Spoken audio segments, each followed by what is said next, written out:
سبحان اللہ و بحمدہ عدد خلقہ و رضا نفسہ و زینت عرشہ و مداد کلماتہ اعوذ باللہ من الشیطان الرجیم بسم اللہ الرحمن الرحیم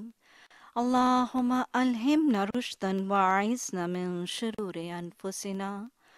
آمین ثم آمین۔ السلام علیکم ورحمۃ اللہ وبرکاتہ۔ اللہ سبحانہ تعالیٰ نے سورہ البقرہ کے رکوع نمبر 36 آیت نمبر 261 میں فرمایا ہے مثل الذین ينفقون اموالهم فی سبیل اللہ کمثل حبۃ انبتت سبع سنابل فی کل سنبلۃ مئۃ حبۃ واللہ یضاعف لمن یشاء واللہ واسع علیم۔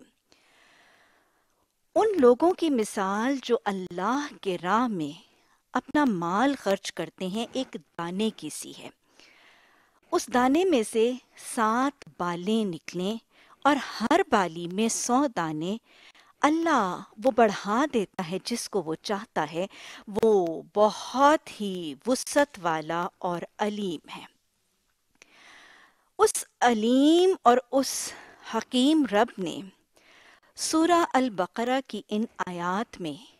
اس آیت اور اس سے آگے پورے ہی 2 رکوعات میں اللہ سبحانہ تعالیٰ نے انفاق فی سبیل اللہ یعنی اللہ کے راہ میں خرچ کرنے کی فضیلت، اس کا اجر و ثواب اور اس کا طریقہ، اس کا انداز اور اس کے آداب، اس پر وضاحت سے بات فرمائی ہے۔ اور بنیادی طور پر اللہ سبحانہ وتعالی نے ان آیات میں وہ اجر، وہ ثواب جو اللہ کی راہ میں خرچ کیے جانے والے مال، چاہے وہ زکوٰۃ ہے، صدقات ہے، خیرات ہے، اس اجر کا تذکرہ فرمایا ہے۔ بتایا جا رہا ہے کہ جب کوئی شخص اللہ کی راہ میں مال خرچ کرتا ہے تو اس کا اجر کتنا ہے۔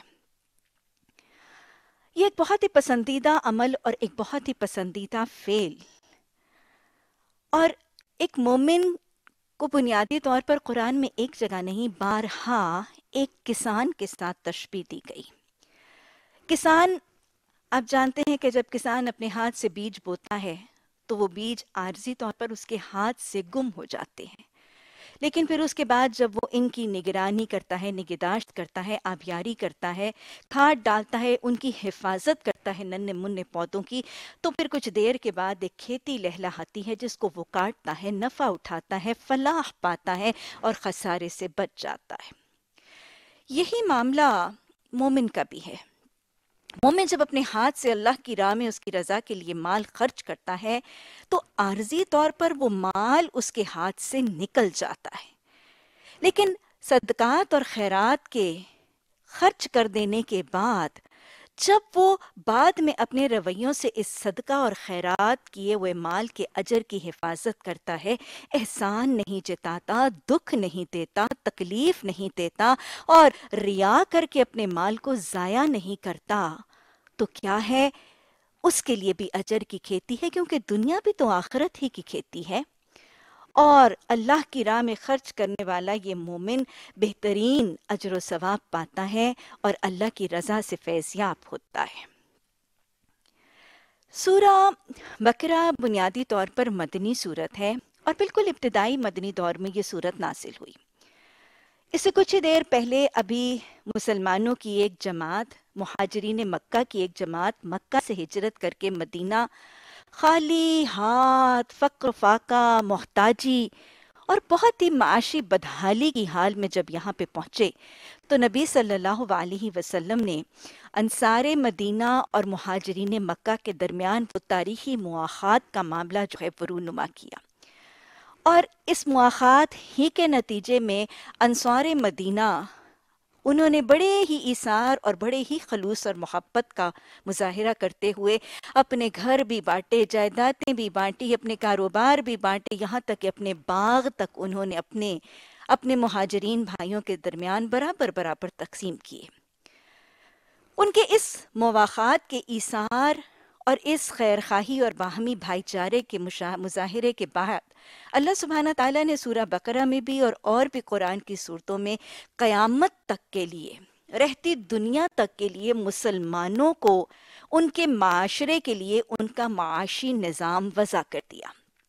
اسلامک اکنامک سسٹم، ایک معاشرے کے اندر، اسلامک معاشرے کے اندر اکنامک سسٹم یا معاشی نظام کیسے ہوگا، اس کو اللہ سبحانہ تعالیٰ نے انفاق فی سبیل اللہ کو اس کا پیوٹ اور اس کا محور اور مرکز بنا کے قرآن میں انفاق فی سبیل اللہ کا بارہا تذکرہ اور اس کی تاکید قرآن کے متفرق آیات میں اس کا حوالہ دیا گیا۔ اگر ہم سورہ بقرہ ہی کو دیکھیں تو ابھی جو میں نے آیت کی بات کی وہ بنیادی طور پر سورہ بقرہ کی آیت نمبر 36 رکوع نمبر 36 سے ہے، لیکن اس سے پہلے اگر ہم دیکھیں تو سورہ بقرہ میں اب تک متفرق آیات میں ایک دو آیات کی شکل میں انفاق فی سبیل اللہ کے حوالے سے بات کی گئی ہے، اور پھر فائنلی اس رکوع تک یہ بات کا سلسلہ جاری رہتا ہے۔ یوں لگتا ہے کہ جیسے اللہ سبحانہ تعالیٰ سورہ بقرہ میں بار بار ایک سینسٹائزر کی شکل میں انفاق پر بات کرتے ہیں، اور پھر جیسے پوری کی پوری ہائپ بلڈ اپ ہو جاتی ہے تو اس وقت پھر پورے وضاحت کے ساتھ 2 رکوعات میں اللہ سبحانہ تعالیٰ اس کا طریقہ کار، اس کے ادب، اس کے سلیقے، کیا کرنا ہے، کس کو دینا ہے، کس کو نہیں دینا، دینے کے بعد کیا رویہ ہوگا، اور اس کے فضائل اور اس کے ملنے والے اجر و ثواب پر ان 2 رکوعات میں ایک مفصل مباحثہ کیا گیا۔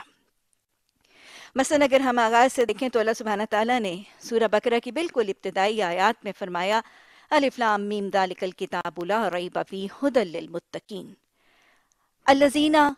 الذین یقیمون الصلاۃ ومما رزقناہم ینفقون۔ وہ لوگ، اس کتاب سے ہدایت وہ لوگ پائیں گے جو متقی ہیں اور پرہیزگار ہیں، وہ نماز قائم کرتے ہیں اور وہ زکوٰۃ ادا کرتے ہیں، یعنی اللہ کے دیے ہوئے مال میں سے خرچ کرتے ہیں۔ گویا سورہ بقرہ کے آغاز میں اس ہدایت نامے سے ہدایت کا ذریعہ اور تقویٰ کا پیمانہ انفاق فی سبیل اللہ کو قرار دے دیا گیا۔ اس کے بعد اگر ہم آگے چلیں تو سورہ بقرہ کے رکوع نمبر 26 کی آیت نمبر 215 میں تذکرہ کیا گیا ایک سوال کا، یسألونک ماذا ینفقون، وہ سوال کرتے ہیں کہ ہم کیا خرچ کریں۔ یسألونک ماذا ینفقون قل ما انفقتم من خیر فللوالدین والاقربین والیتامی والمساکین قل ما انفقتم من خیر فللوالدین والاقربین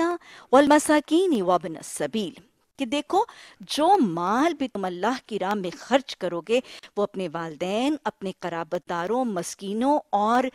جو مسافر ہیں، تنگ دست ہیں، ان پر خرچ کرو۔ وَمَا تُنْفِقُوا مِنْ خَيْرٍ فَإِنَّ اللَّهَ بِهِ عَلِيمٌ، اور جو بھی تم خرچ کرو گے، جس کی رضا اور جس کی بنائی ہوئی جنت کے حصول کے لیے تم خرچ کرو گے، اس کو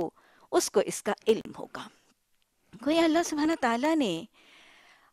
تعالیٰ نے یہاں پر انفاق فی سبیل اللہ کا تذکرہ کرنے کے بعد اس آیت میں یہ سمجھا دیا کہ جب تم اللہ کی راہ میں مال خرچ کرو گے تو کس دائرہ کار پر کرو گے، کس کو دو گے، اپنے والدین کو، اپنے رشتہ داروں کو، اور پھر اس کے بعد مسکینوں اور مسافروں کا تذکرہ کیا گیا۔ گویا انفاق وہ خرچ جو اللہ کی راہ میں ہوگا اندر کے دائرے سے شروع ہو کر جیسے جیسے استطاعت بڑھتی جائے گی اور وہ انفاق بڑھتا جائے گا، دائرہ کار وسیع سے وسیع تر ہوگا، لیکن یاد رکھیے گا آغاز بالکل قریبی دائرہ کار سے ہوگا۔ اور اس میں بہت بڑی حکمت ہے، جب انفاق، چاہے وہ زکوٰۃ ہے، چاہے وہ صدقات ہے، چاہے وہ کسی شکل میں اللہ کی راہ میں خیرات ہے، جب اس کا آغاز بالکل قریبی انر سرکل اور کلوزر سرکل سے ہوگا تو محبتیں بڑھیں گی، تعلقات مضبوط ہوں گے، رشتے ناتے جو ہیں وہ ان کے اندر پائیداری زیادہ ہوگی۔ اور پھر ایک اور بہت بڑا فائدہ اور حکمت یہ ہوگی کہ وہ جو قریبی سرکل اور جو انر سرکل ہے اس کی خبرگیری اور اس کے حالات کی آگہی اور اویئرنس بڑی باریکی تک انسان کے پاس ہوتی ہے، اور یوں اس بات کا بہترین امکان یہ ہوتا ہے کہ صدقات اور خیرات، اور خاص طور پہ آج کل کے حوالے سے کسی غیر مستحق شخص پر خرچ کر کے ان کے ضیاع کا معاملہ جو ہے وہ نہ ہو پائے۔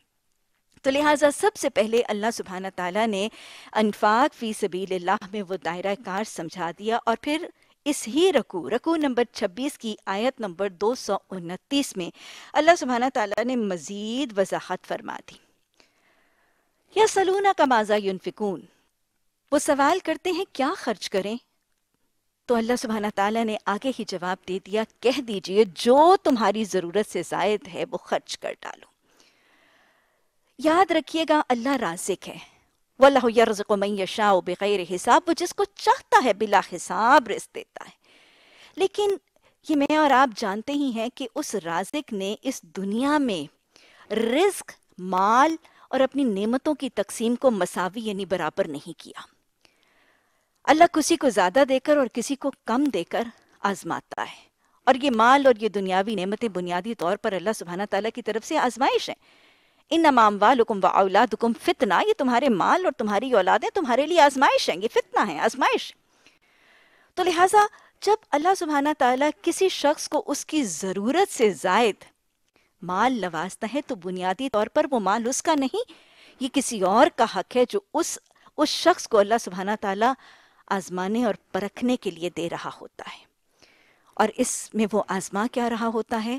کہ کثرت سے نوازا جانے والا شخص اپنی ضرورت سے زائد مال کو اس کے اصل حقدار تک پہنچانے میں رویہ کیا اختیار کرتا ہے۔ کیا وہ ضرورت مند، حاجت مند کو تلاش کرتا ہے، اس مال کو اس تک پہنچاتا ہے، یا اگر وہ حاجت مند اس تک چل کے آتا ہے تو کیا وہ کھلے ہاتھ اور کھلے دل سے، دل کی تنگی سے بچ کر وہ اس کا اصل مال اس حقدار تک پہنچاتا ہے کہ نہیں؟ یہ ہے وہ مال کی آزمائش جس کا تذکرہ یہاں پر کیا جا رہا ہے۔ یسألونک ماذا ینفقون قل العفو کذالک یبین اللہ لکم الآیات لعلکم تتفکرون۔ اسی طرح اللہ اپنی آیات بیان کرتا ہے تاکہ تم تفکر کرو، تم غور و فکر کرو،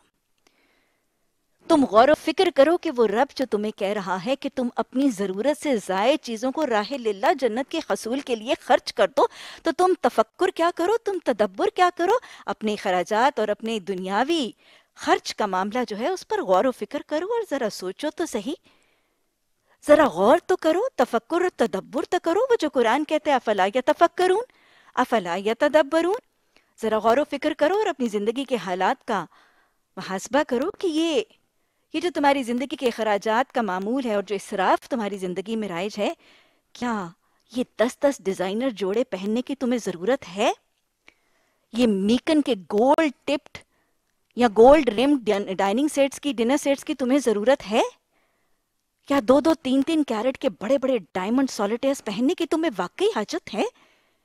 قل العفو، ضرورت سے زائد دے دو۔ قرآن کی آیات جب نازل ہوتی اور صحابہ اکرام ان کو پڑھتے، ان کو سنتے، ان کو سیکھتے اور سمجھتے، تو ان کی نظر میں اور ان کی روح سے وہ اپنا محاسبہ کرتے تھے اور اپنے عمل کی اصلاح کرتے تھے۔ وہ جیسے اللہ سبحانہ تعالیٰ قرآن میں فرماتے ہیں نا، لم یخروا علیہ عمیانا، کہ وہ قرآن کی آیات پر اندھے بہرے ہو کر، صم بکم عمی فہم لا یعقلون، وہ اندھے بہرے گونگے ہو کر لا یعقلون کی کیفیت کے ساتھ رویہ قرآن کی آیات کے ساتھ نہیں کرتے تھے۔ مثلا اگر ہم دیکھیں تو قل العفو کا بہترین نمونہ نبی صلی اللہ علیہ وسلم کے ایک صحابی حضرت خباب بن ارت۔ حضرت خباب بن ارت کا ہم واقعہ دیکھیں تو یہ بنیادی طور پر ایک اعلیٰ نسل کے شریف ذاتے تھے۔ سفر پر گئے، کسی قافلے میں لوٹ مار کا سلسلہ ہوا، غلام بنا کر غلاموں کی منڈی میں بیچے گئے، اور جب مکہ کے غلاموں کی منڈی میں بکے تو یہاں پہ انمار ایک بہت ہی مالدار سی تاجر خاتون نے حضرت خباب کو خرید لیا۔ سمجھدار تھے، بڑے ہوشیار تھے۔ اس خاتون نے ان کو اپنا کاروبار چمکانے کی غرض سے ان کو لوہے کے ذریعے تلوار سازی کا فن اور ہنر سکھا دیا، اور یوں بہت سا مال ان کے ذریعے کمانے لگی۔ جب حضرت خباب بن ارت انہوں نے اسلام قبول کیا تو مالک اور مالکن دونوں کے رویے بدل گئے، جو مارتے تھے اور پیٹتے تھے اور زد و خوب کیا جاتا تھا اور اذیت اور عقوبت کا شکار بنایا جاتا تھا، یہاں تک کہ رودات سے پتہ چلتا ہے جو آپ نے حضرت عمر کو ان کی دور خلافت میں ایک موقع پر پوچھنے پر بتائی، کہ کہتے ہیں کہ میری مالک اور میرے مالکن مجھے دہکتے ہوئے انگاروں اور کوئلوں پر لٹا کر میرے سینے پر بھاری پتھر کی سلیں رکھ دیتے تھے، میں ہل نہ سکتا تھا، یہاں تک کہ میرے جسم کی چربی کے پگھلنے سے وہ انگارے بجھ جاتے تھے۔ ام انمار کو جب اس چیز کی خبر ہوتی تھی کہ حضرت خباب بن ارت نبی صلی اللہ علیہ وسلم کی خدمت میں حاضر ہو کر دین سیکھنے کا کوئی طریقہ اختیار کرتے ہیں، تو اتنا سخت غصہ آتا تھا کہ یہ بھٹی پر پہنچتی تھی اور وہاں پر پڑی ہوئی سلاخوں کو اس بھٹی میں دہکا کر صحابی رسول صلی اللہ علیہ وسلم کو سر کو داغ دیا کرتی تھی۔ وہ غش کھا کر تکلیف سے بے ہوش ہو کر گر جاتے تھے۔ خرید کر آزاد کیا گیا، ہجرت کر کے مکہ سے مدینہ منتقل ہوئے، اور جب مدینہ منتقل ہوئے تو وہاں پر وہ جو تلوار سازی کا ہنر اور فن ان کے پاس تھا، اس کی بنیاد پر بہت مالدار ہو گئے، بہت سا مال ان کے پاس تھا۔ اور آپ دیکھیں کہ اب تک کیا کیا تکلیفیں انہوں نے اللہ کی رضا کے لیے برداشت نہیں کی تھی، مارے گئے، پیٹے گئے، صبر اور عزیمت کا ایک پہاڑ، اور صبر کا اتنا زبردست مظاہرہ، پھر ہجرت، پھر جہاد، پھر عبادات، لیکن اس کے باوجود یہ مال جو تھا وہ سارے کا سارا مال رکھ کر اس سے لطف اندوز ہونا اور اس سے اپنی زندگی میں راحت اور سکون پانے کا طریقہ اختیار نہیں کیا۔ قول الاف کا بہترین نمونہ وضع فرمایا۔ حضرت خباب بن ارت کا طریقہ کار یہ تھا کہ انہوں نے اپنے گھر کے صحن میں ایک گڑھا بنا رکھا تھا، اور ان کی ضرورت سے زائد، اور یاد رکھیے گا ان صحابہ اکرام کی ضرورتیں بھی بہت ہی مختصر تھیں، زندگیوں میں سادگیاں اور زندگیوں کے اندر تصنع موجود، بناوٹ موجود نہیں تھی، اور زندگی کے اندر سادگی کا طریقہ رائج تھا۔ گھر کے صحن کے اندر ایک گڑھا بنا رکھا تھا، اور اس گڑھے کا مقصد کیا تھا کہ جو مال ان کو ان کی ضرورت سے زائد ہوتا تھا اس کو خاموشی سے اس گڑھے میں ڈال دیا کرتے تھے۔ مقصد کیا تھا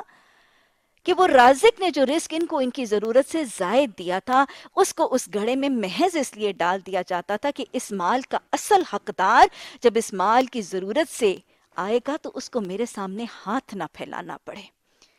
اس کو میرے سامنے ہاتھ نہ پھیلانا پڑے، کسی حاجت مند، کسی ضرورت مند کی عزت نفس مجروح نہ ہو، کسی کی خودی کے اوپر کوئی ٹھیس نہ لگے اور کوئی ہرٹ نہ ہو، وہ خودی سے آئے اپنی حاجت پوری کر کے چلا جائے، نہ مال میرا ہے نہ کسی کا ہے، یہ تو رازق کی امانت ہے اور انعام ہے۔ اس قدر انفاق کا خوبصورت طریقہ اور قول العفو کا بہترین نمونہ، لیکن اس کے باوجود حضرت علی رضی اللہ تعالیٰ عنہ فرماتے ہیں کہ حضرت خباب کی وفات کا وقت تھا اور میں ان کے سرہانے بیٹھا تھا اور میں دیکھ رہا تھا کہ وہ زار و قطار رو رہے ہیں اور ہج کی بندی۔ میں نے پوچھا کہ کیا وجہ ہے؟ تو کہنے لگے، علی، میں اس لیے روتا ہوں کہ آج میرے گھر میں 80,000 دینار موجود ہیں۔ اللہ اکبر! صحابہ اکرام، یہ وہ جن سے رب راضی ہوا، ان کی زندگی کے نمونے دیکھیے کہ رو رہے ہیں، اور رونے کی وجہ یہ ہے کہ میرے گھر میں مال ہے۔ آج ہم اپنی پرائرٹیز اور اپنی ترجیحات کا محاسبہ تو کریں۔ آج رونا دھونا اس بات پر ہے کہ ہمارے گھر میں مال نہیں۔ وہ روتے تھے کہ ہمارے گھر میں مال ہے، آج ہم روتے ہیں کہ ہمارے گھر میں مال نہیں۔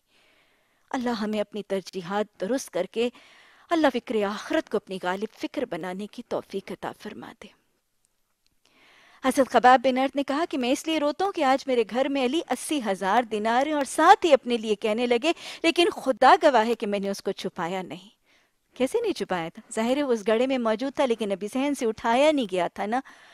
تو پھر حضرت علی نے تسلی دی اور کہا کہ پھر آپ کس بات پر روتے ہیں؟ کیونکہ حضرت علی کو ان کا طریقہ کار، اس کا علم تھا۔ پھر آپ کس بات پر روتے ہیں؟ تو اس پر حضرت خباب بن ارت نے کہا، علی، میں اس لیے روتا ہوں کہ جب میں دیکھتا ہوں کہ میرے بہت سے بھائی، میرے بہت سے دینی بھائی دنیا سے اس حال میں رخصت ہوئے کہ وہ خالی ہاتھ تھے، میں ڈرتا ہوں کہ میری یہ دنیا کی نعمتیں اور مال میری چھوٹی چھوٹی نیکیوں کا بدل نہ بن جائیں۔ اللہ سبحانہ تعالیٰ ہمیں ان صحابہ اکرام کے زندگی کے نمونوں کو سیکھنے، یاد رکھنے اور ان کو اپنے لیے مشعل راہ بنانے کی توفیق عطا فرمائے۔ اللہ سبحانہ تعالیٰ نے اس کے بعد جب قول العفو کا تذکرہ فرمایا تو اس کے بعد اللہ سبحانہ تعالیٰ اس 26ویں رکوع کے بعد رکوع نمبر 31 31 رکوع کے اندر 245 آیت کے اندر اللہ سبحانہ تعالیٰ فرماتے ہیں، جہاں پیچھے 2 جگہ اس کا تذکرہ کیا گیا تو اب آگے سوال کیا جاتا ہے، من ذا الذی یقرض اللہ قرضا حسنا فیضاعف له اضعافا قصیرا واللہ یقبض ویبسط والیہ ترجعون۔ کون ہے وہ جو اللہ سبحانہ تعالیٰ کو قرض حسنہ دے گا، وہ اللہ جس کو وہ قرض حسنہ دے گا وہ اس کو کئی گناہ، اس شخص کے لیے دینے والے کے لیے کئی گناہ بڑھا لے گا، کیونکہ اللہ ہی روکتا ہے اور اللہ ہی دراز کرتا ہے، اور تمہیں جاننا کس کی طرف ہے؟ وَإِلَيْهِ تُرْجَعُونَ، تمہیں اسی رب ہی کی طرف پلٹنا ہے۔ تو لہٰذا اللہ سبحانہ تعالیٰ نے واضح طور پر اب یہاں پر قاری قرآن کو اس چیز پر حساسیت کا معاملہ کرنے کے بعد اب یہ کہہ دیا کہ ہے کوئی جو اب اللہ کو قرض حسنہ دے؟ میں پھر آپ کو بتاؤں کہ صحابہ اکرام عملی تھے۔ صحابہ اکرام جب قرآن کی آیات کو سنتے تھے تو اس کا اصول، اس کا سبق، اس کا پیغام، اس کی نظر میں اپنا محاسبہ اور اپنے رویوں کی اصلاح کرتے تھے۔ یہ قرآن کی آیت نبی صلی اللہ علیہ وسلم نے اپنے طریقے کے مطابق جب صحابہ اکرام کی ایک محفل میں تلاوت کر کے نزول کے بعد سنائی تو اس محفل میں نبی صلی اللہ علیہ وسلم کے ایک صحابی حضرت ابو دحداح بھی تشریف فرما تھے۔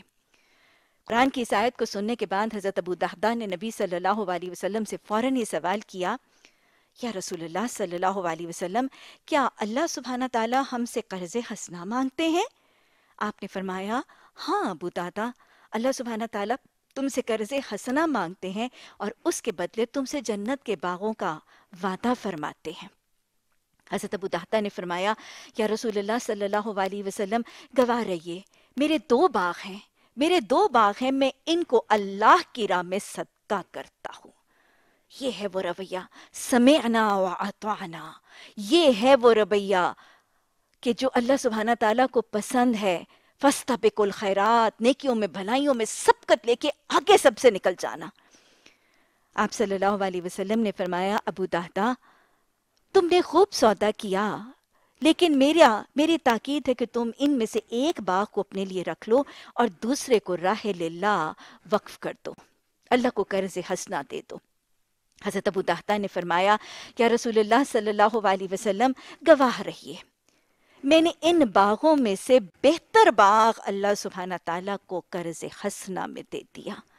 سورہ بقرہ ہی میں آگے چل کے اللہ سبحانہ تعالیٰ نے اللہ کے راہ میں خرچ کرنے کا طریقہ بھی بتایا، وَلَا تَيَمَّمُوا الْخَبِيثَ بِالطَّيِّبِ وَمِنْهُ تُنْفِقُونَ۔ دیکھو کہ جب تم اللہ کی راہ میں خرچ کرنے لگو تو اچھا مال چھوڑ کر ناقص ردی ناکارہ مال کا ارادہ مت کر لیا کرو،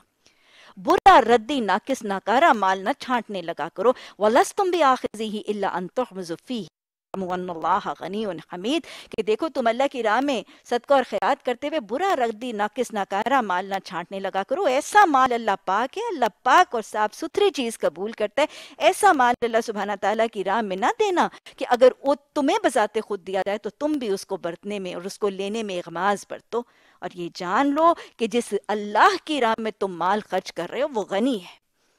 وہ لاپرواہ ہے، وہ غنی ہے، اس کو تمہارے انفاق کی نہیں، تمہیں اپنے انفاق کی ضروری ہے، وہ تو تعریف کیا جانے والا ہے۔ تو لہٰذا حضرت ابو دحداح نے فرمایا کہ جو میرا بہتر باغ، اور یہ بہتر کیا تھا؟ یہ جو باغ دونوں میں سے ایک جو بہتر تھا یہ وہ تھا کہ جس کے اندر بھی کھجور کے درخت تھے، اس کے اندر ایک چھوٹی سی نہر بھی چل رہی تھی، اس کے اندر کھجوروں کے درختوں کے درمیان بھی وہ کھیتی باڑی کرتے تھے، اور باہر کھجوروں اور انگوروں کی باڑ بھی تھی، اور اسی کے اندر ان کا اپنا ذاتی گھر بھی تھا، اسی میں وہ اپنے بیوی بچوں اور اہل خانہ کے ساتھ مقیم بھی تھے۔ بہتر باغ اللہ کو قرض حسنہ دینے کے بعد نبی صلی اللہ علیہ وسلم نے ان کی قبولیت کی دعا کی۔ اب واپس اپنے گھر اس باغ کی طرف پلٹتے ہیں، دل مطمئن ہے، شاداں ہیں، فرحاں ہیں، کنٹینٹڈ ہیں، کوئی ریگریٹس نہیں، کوئی آفٹر تھاٹس نہیں، کوئی پریشانی اور گھبراہٹیں نہیں کہ اتنا سب دے ڈال آیا، لونڈا آیا، اب میرے پیچھے بیوی بچوں کے لیے کیا رہے گا۔ بڑے مطمئن ہیں، راضی برضا ہیں، اور اس دیوار کے ساتھ باہر اندر کیوں نہیں جا رہے؟ اب یہ گھر ان کا نہیں، اب یہ باغ ان کا نہیں، یہ اللہ کے لیے صدقہ ہو چکا ہے۔ دیوار کے باہر ہی کھڑے ہو کے اپنی بیوی کو پکارتے ہیں اور کہتے ہیں، ام دحداح، میں نے یہ گھر اللہ کو قرض حسنہ دیا ہے، اور اللہ سبحانہ تعالیٰ سے اس باغ کے بدلے جنت کے باغات کا امیدوار ہوں۔ اس باغ کے بدلے اللہ سبحانہ تعالیٰ سے جنت کے باغوں کا امیدوار ہوں۔ سبحان اللہ، اللہ ایسا توکل عطا فرمائے، اللہ ایسے قناعت اور اللہ ایسی اپنی محبت عطا فرما دے، اور پھر اللہ ہمیں دین کے مددگار ایسے ازواج بھی تو عطا فرما دے کہ بیوی بھی اتنی راضی برضا رہنے والی، اتنی صابرہ، اتنی شاکرہ، اتنی متوکل آج کی شاید کوئی خاتون ہوتی ہی تو وہ ضرور تانے تشنے دیتی، وہ ضرور آہو فغاں کرتی، وہ ضرور رونا دھونا مچاتی، مجھے کہاں لے جاؤ گے؟ کیا کسی فٹ پاتھ پہ بٹھاؤ گے؟ باقی برادری کی تو اتنے بڑے کوٹھیاں اور اتنے بڑے گھرانے، مجھے کہاں لے جاؤ گے؟ چھت سر چھپانے کی جگہ تم پر تو پتہ نہیں کس چیز کا بھوت تمہارے دماغ پہ سوار ہے، لیکن یہ وہ دین کی مددگار ازواج ہے۔ آپ صلی اللہ علیہ وسلم نے وہ جو جمع کیے جانے کے لائق چیزیں بتائی تھیں، وہ کیا تھیں؟ شاکر دل، ذاکر زبان، صابر جسم اور دین کے مددگار ازواج۔ یہی ہیں وہ دین کے مددگار ازواج۔ ام طہطہ اپنی قلیل سا سامان اور پونجی لیتی ہیں، اپنے بچوں کو انگلی کے ساتھ لگاتی ہیں اور دیوار کے پار کھڑے اپنے شوہر کو مخاطب ہو کر فرماتی جا رہی ہیں، ابو طہطہ سودا خوب کیا، ابو طہطہ سودا خوب کیا۔ اللہ سبحانہ تعالیٰ ہمیں بھی دل کی تنگیوں سے بچنے والا بنا دے۔ اللہ سبحانہ تعالیٰ ہمیں، ہماری اولادوں کو اور ہمارے ازواج کو ہماری اور ہمیں ان کی آنکھوں کی ٹھنڈک بنا دے۔ اللہ سبحانہ تعالیٰ ہمیں متقیوں کا امام بنا دے۔ یا ارحم الراحمین، ہمارے گھروں کے مرد، ہمارے شوہر، ہمارے بیٹے، ہمارے باپ بھائی جب اللہ کی راہ میں اپنے اوقات اور اپنی صلاحیتیں اور اپنے مال سب سے بڑھ کے پیش کر کے آئیں تو اللہ ہمیں ان کی معاون بنا دینا، اللہ ہمیں ان کی حفاظت کرنے والیاں اور ان کی مددگار بنا دینا۔ اللہ سبحانہ تعالیٰ نے سورہ بقرہ کے اب اس رکوع کے بعد رکوع نمبر 34 کی آیت نمبر 254 میں پھر مزید آیت الکرسی سے پہلے ایک آیت میں اللہ سبحانہ تعالیٰ نے مزید پھر انفاق پر تذکرہ کیا اور مومنوں کو مخاطب ہو کر فرمایا، یا ایھا الذین آمنوا انفقوا مما رزقناکم، اے لوگو جو ایمان لائے ہو، جو رزق ہم نے تمہیں دیا ہے اس میں سے خرچ کرو، من قبل ان یأتیکم یوم لا بیع ولا خلۃ ولا شفاعۃ والکافرون هم الظالمون، کہ اے ایمان لانے والو، جو مال ہم نے تمہیں دیا ہے اس میں سے خرچ کیا کرو۔ کب خرچ کیا کرو؟ اس دن سے پہلے، اس وقت سے پہلے کہ وہ دن تمہارے پاس آ جائے جس میں نہ کوئی دوستی کام آئے گی، نہ سفارش کام آئے گی، اور نہ ہی کسی قسم کا سودا اور لین دین اور تجارت کا معاملہ ہوگا۔ یہ طریقہ میں نے تمہیں بتا دیا، جو اس پر ایمان لائے گا وہ فلاح پائے گا، اور جو اس کا انکار اور کفر کرے گا وہ اپنی ہی جان پر ظلم کرے گا۔ تو اللہ سبحانہ تعالیٰ نے انفاق فی سبیل اللہ کس وقت اور میعاد سے پہلے پہلے کرنا ہے اس کی تاکید فرما دی۔ اب یہ 34 رکوع کی آیت نمبر 254 میں موت کے وقت سے پہلے پہلے خرچ کرنے کی تاکید۔ آپ صلی اللہ علیہ وسلم جب یہ آیات صحابہ اکرام تک پہنچاتے تو وہ عملی صحابہ محاسبہ کرتے، اور پھر جب حدیث کی امتزاج ان تک پہنچتا تو وہ عمل کی طرف مائل ہو جاتے اور صراط مستقیم پر گامزن ہو جاتے ثابت قدمی کے ساتھ۔ آپ صلی اللہ علیہ وسلم نے اپنے ایک صحابی حضرت ابو ذر غفاری کو ایک موقع پر وہ خود اپنے حوالے سے بتاتے ہیں کہ آپ صلی اللہ علیہ وسلم ایک دفعہ مجھ سے ملاقات کے وقت آپ نے میرے کندھے پر ہاتھ رکھا اور مجھ سے مخاطب ہو کر کہا کہ ابو ذر، اس دنیا میں مسافر کی طرح رہو، اس دنیا میں مسافر کی طرح رہو، اور بس یہی بات حضرت ابو ذر نے اپنے پلے سے باندھ لی۔ حضرت ابو ذر غفاری قول العفو کا بہترین نمونہ ان کا واقعہ آتا ہے کہ حضرت ابو ذر غفاری کے ہاں ایک دفعہ کچھ مسافر مہمان ہوئے۔ دونوں میاں بیوی نے، جو دین کے مددگار ازواج ہیں، دونوں میاں بیوی نے ان مہمانوں کو، مسافر مہمانوں کو طعام ان کو کھلانے پلانے سے ان کی مہمان نوازی کا اہتمام کیا،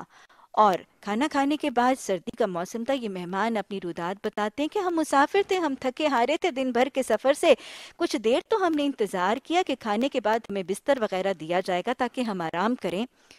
لیکن انتظار کے باوجود بستر فراہم نہیں کیا گیا، تو پھر ہم خود اہل خانہ کے پاس اس کی درخواست کرنے کے لیے جب حاضر ہونے کے لیے اندر پہنچے تو ہم نے حالت کیا دیکھی کہ ایک پرانا سا بستر تھا جس پر حضرت ابو ذر غفاری لیٹے تھے، اور انہوں نے ایک پتلی سی چادر، حالانکہ مدینہ کی سردی کا موسم ہے، یاد رکھیے گا مدینہ کی سردی کا موسم میں سردی بہت شدید ہوتی ہے، ایک پتلی سی چادر لیے اوڑے لیٹے تھے، اور ان کی بیوی اپنے پاؤں اس میں گھسا کر سمٹ کر سردی کے موسم میں وہ بیٹھی تھی۔ کہتے ہیں کہ ہم نے ان سے کہا کہ بھائیو آپ نے ہمیں کھانا تو دیا، اب ہمیں کوئی بستر بوریا بھی دے دیجئے تاکہ ہم آرام کریں اور اپنی تھکاوٹ کو دور کریں۔ تو اس پر حضرت ابو ذر غفاری نے اپنے ان مہمانوں سے مخاطب ہو کر معذرت کے انداز میں فرمایا کہ ہمارے بھائیو، اصل معاملہ یہ ہے کہ ہم نے اپنا گھر کہیں اور بنا لیا ہے۔ رب ابنی لی عندک بیتا فی الجنہ،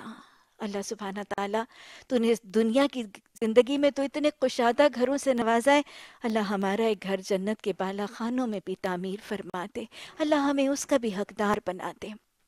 حضرت ابو ذر غفاری نے فرمایا کہ بھائیو، اصل معاملہ یہ ہے کہ ہم نے اپنا ایک گھر کسی اور جگہ بنا لیا ہے اور ہم نے اپنا سارا سامان اس گھر میں منتقل کر دیا ہے۔ وہ مہمان بھی اس دور کے مسافر تھے، سمجھدار تھے، زیرک تھے، فکر آخرت رکھنے والے تھے، حقیقت حال سے آگاہ ہو گئے۔ لیکن ساتھ ہی انہوں نے مشورہ دیا کہ یہ تو درست ہے کہ آپ نے اپنا یہاں کا سامان اس گھر میں منتقل کر لیا ہے، لیکن ہمارا مشورہ ہے کچھ تو اس گھر کے لیے بھی رہنے دیجئے، کچھ تو اس گھر کے لیے بھی رہنے دیجئے۔ اس پر میزبان حضرت ابو ذر غفاری نے فرمایا،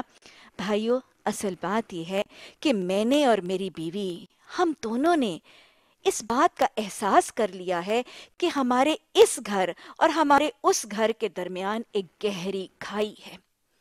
ہمارے دونوں گھروں کے درمیان ایک گہری کھائی ہے، اور ہم دونوں نے اس بات کا متفق فیصلہ کر لیا ہے کہ اس گہری کھائی کو ہم دونوں ہلکے پھلکے ہی عبور کریں۔ سامعین، ہمارے بھی دنیا کے گھروں اور ان گھروں کے درمیان گہری کھائیاں موجود ہیں۔ آج اس نشست میں اٹھنے سے پہلے اس بات کا قصد اور ارادہ کر لیں کہ ہم بھی اس گہری کھائی کو انشاءاللہ ہلکے پھلکے اور بہت ہی سہل طریقے سے گزارنے والے خوش نصیب بن جائیں گے۔ آج اگر ہم اپنے گھروں کا محاسبہ کریں تو ہمارے باکس رومز، ہماری الماریاں، ہماری کیبنٹس، ہماری کلوزٹس سامانوں سے بھری اور ابل رہی ہیں، اور حال وہ ہے سامان 100 برس کا، پل کی خبر نہیں۔ اللہ سبحانہ تعالیٰ ہمیں بر وقت اس زندگی کی مہلت میں اپنا محاسبہ کرنے اور اپنے عمل کی اصلاح کرنے کی توفیق عطا فرما دے۔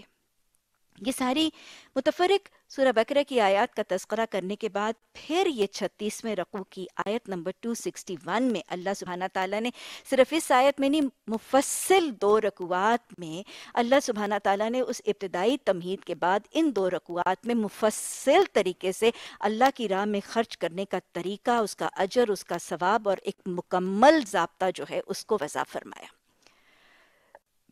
اس آیت میں اللہ سبحانہ تعالیٰ نے اللہ کی راہ میں خرچ کیے جانے والے مال کو اللہ سبحانہ تعالیٰ نے، میں پھر دہرا رہی ہوں، ایک دانے سے مثال دی ہے جس سے 7 بالیاں نکلتی ہیں اور ہر بالی میں 100 دانے۔ گویا اس آیت کی روح سے اللہ کی راہ میں خرچ کیے جانے والے مال کا اجر کم از کم کتنا ہے؟ 7 multiplied by 100 یعنی 700 گنا کا وعدہ فرمایا گیا۔ اللہ سبحانہ تعالیٰ نے یہاں پر سورہ بقرہ جو قرآن کی کوہان ہے اس میں تو 700 گنا اجر کا وعدہ فرمایا، لیکن متفرق وعدے احادیث اور مقامات پر موجود ہیں۔ مثلا آپ دیکھیں کہ امت رسول صلی اللہ علیہ وسلم کے افراد کے لیے ہر نیکی پر، شب معراج کے موقع پر نبی صلی اللہ علیہ وسلم کو ہر نیکی کے لیے کم از کم 10 گنا اجر کا ثواب اور 10 گنا اجر کا وعدہ موجود ہے۔ یہ کم از کم نیکی ہے۔ ہم یہ جانتے ہیں کہ رمضان المبارک میں، حدیث کی روح سے رمضان المبارک میں فرض نیکیوں پر کم از کم 70 گنا اجر کا وعدہ موجود ہے۔ اسی طرح یہاں پر 700 گنا اجر کا وعدہ موجود ہے اور حدیث کے الفاظ موجود ہیں۔ بخاری شریف کی حدیث میں آپ صلی اللہ علیہ وسلم نے فرمایا کہ جب تم میں سے کوئی شخص اپنے حلال مال میں سے صدقہ کرتا ہے، حدیث میں آگے بیان کرنے سے پہلے یہاں رک کر یہ واضح کر دوں کہ حدیث مزید وضاحت کرتی ہے کہ صدقہ حلال مال کا ہی قبول ہوتا ہے۔ حدیث میں آتا ہے کہ اللہ پاک ہے اور پاک ہی چیز کو قبول کرتا ہے، حرام مال سے دیا ہوا صدقہ قبول نہیں ہوتا۔ اور یاد رکھیے گا، رزق حرام صرف صدقے کی قبولیت میں رکاوٹ نہیں ہے، دعاؤں کی قبولیت میں رکاوٹ ہے، نمازوں کی قبولیت میں رکاوٹ ہے۔ حضرت سعد بن ابی وقاص رضی اللہ تعالی عنہ، انہوں نے رسول اللہ صلی اللہ علیہ وسلم سے یہ سوال کیا کہ مجھے کوئی نسخہ بتائیے کہ میں مقبول الدعا ہو جاؤں۔ تو آپ صلی اللہ علیہ وسلم نے تاکید فرمائی اپنا رزق حلال کر لو، اپنا رزق حلال کر لو۔ اسی طرح حدیث کے الفاظ میں ایک اور جگہ تنبیہ موجود ہے کہ جو شخص ایک لقمہ حرام رزق کا جانتے بوجھتے کھاتا ہے اس کی 40 دن کی نماز قبول نہیں۔ جس کی نماز قبول نہیں، جس کی دعا قبول نہیں، جس کا صدقہ خیرات قبول نہیں، مجھے بتائیے اس کا ٹھکانہ کیا ہے؟ مجھے اور آپ کو قیافے لگانے کی ضرورت کیا؟ حدیث نے وضاح کر دیا، آپ صلی اللہ علیہ وسلم نے فرمایا جو گوشت حرام مال پر پلا ہے اس پر جنت حرام ہے، اور جو گوشت حرام مال پر پلا ہے وہ جہنم ہی کے لائق ہے۔ تو لہٰذا یہاں پر اجر آپ صلی اللہ علیہ وسلم نے اب حدیث کو مکمل کیجئے، آپ نے فرمایا کہ جب تم میں سے کوئی شخص اپنے سیدھے یعنی اپنے حلال مال میں سے صدقہ کرتا ہے تو اللہ سبحانہ تعالیٰ اسے اپنے بائیں ہاتھ سے لیتے ہیں اور اس کو یوں بڑھاتے ہیں اور نشو نما کرتے ہیں جیسے تم میں سے کوئی اپنے بچھیرے کی کرتا ہے، یہاں تک کہ وہ بڑھ کے پہاڑ جتنا بڑا ہو جائے۔ یہ حد اجر کی یہ حد کہ دیے ہوئے صدقے کو اللہ سبحانہ تعالیٰ اس کی نشو نما کر کے اس کو پہاڑ جتنا بڑا اجر بنا دیتے ہیں، اور اس سے بھی بڑی امید حدیث میں موجود ہے۔ آپ نے فرمایا جہنم کی آگ سے بچو چاہے کھجور کا ایک ٹکڑا ہی دیکھ کر کیوں نہ۔ تو لہٰذا اگر خلوص اور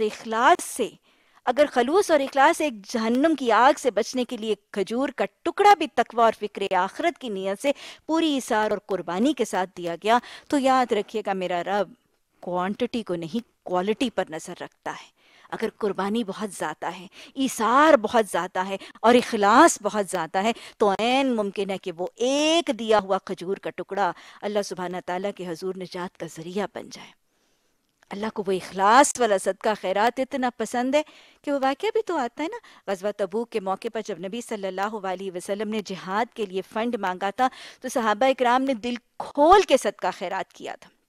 بہت زیادہ اس جہاد فنڈ میں دیا گیا۔ اور وہ واقعات بھی آتے ہیں کہ حضرت عمر رضی اللہ تعالیٰ عنہ حضرت ابوبکر صدیق رضی اللہ تعالیٰ عنہ کے مقابلے میں فاستبقوا الخیرات کی حرص میں اس امید سے کہ اس دفعہ میرے گھر میں اتنا زیادہ مال ہے تو میں حضرت ابوبکر سے سبقت لے جاؤں گا، اپنے گھر کا آدھا مال لے آئے تھے۔ حضرت ابوبکر صدیق اپنے گھر کا پورا مال لے آئے تھے، اور پھر حضرت عبد الرحمن بن عوف، حضرت عثمان غنی، یہ سب جو مدینہ کے مالدار لوگ تھے، انہوں نے خوب اللہ کی رضا کے لیے جب جہاد فنڈ میں خرچ کیا تو جو مالدار نہیں تھے، جو صاحب استطاعت نہیں تھے، ان کے دل میں بھی اس بات کی حرص اور تمنا اور آرزو آتی تھی کہ کاش ہمارے پاس مال ہو اور ہم بھی راہ اللہ جہاد بن مال کا معاملہ جو ہے اس کو کرنے والے ہو جائیں۔ ایک صحابی کے دل میں خواہش آئی، ان کے ہاتھ میں مال نہیں تھا، ساری رات ایک یہودی کا کنواں چلایا، صبح اٹھ کے کیا ایک سا کھجوریں ملی، گھر میں فاقہ تھا، آدھا سا جو ہے وہ گھر والوں کو دیا، آدھا سا نبی صلی اللہ علیہ وسلم کی خدمت میں پیش کیا۔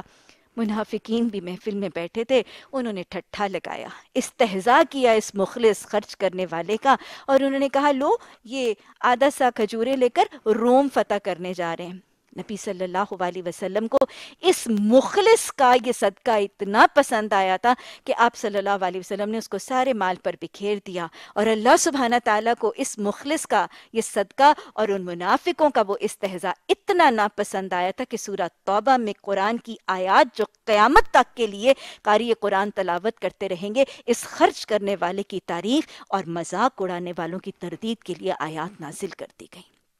اللہ ہمیں اخلاص عطا فرما، اللہ خلوص اور ایثار کے جذبات ہم سب کو عطا فرما دے۔ تو لہٰذا اتنا زیادہ اجر جو ان صدقات اور ان خیرات کا،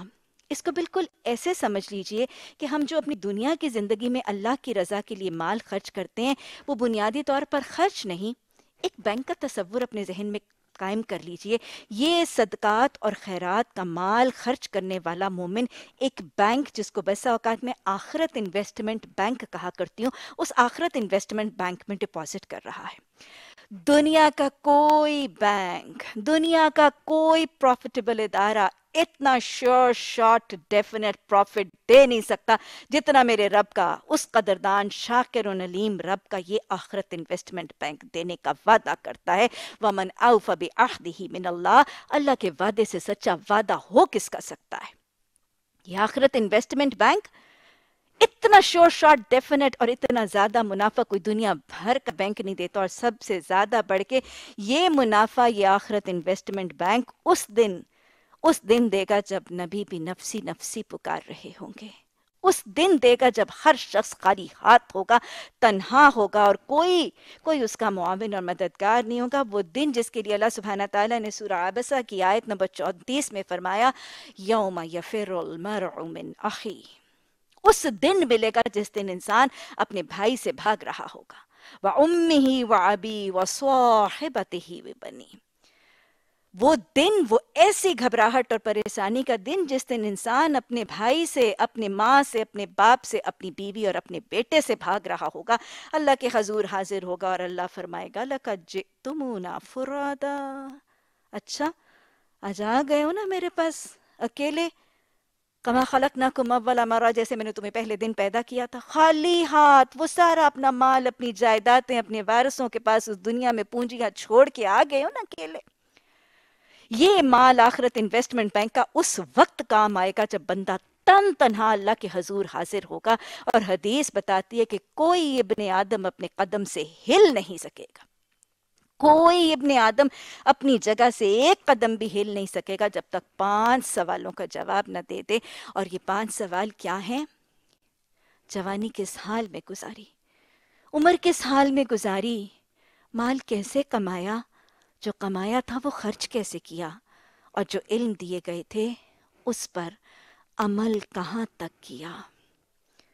اللہ سبحانہ تعالیٰ تیرا احسان، تیرا کرم، تیرا فضل، تیرا انعام کہ تو نے ہمیں زندگی کی مہلت عمل میں یہ احکامات اور یہ تعلیمات سے فیضیاب کر دیا۔ اللہ یہ جو علم کا خزانہ تو نے ہم تک پہنچایا ہے، اللہ اس کے ذریعے اپنی زندگی کو سنوارنے، اپنی آخرت، اپنی عاقبت کو سنوارنے کی توفیق عطا فرما۔ ربنا لا تزغ قلوبنا بعد إذ هديتنا وهب لنا من لدنك رحمة إنك أنت الوهاب، آمین ثم آمین۔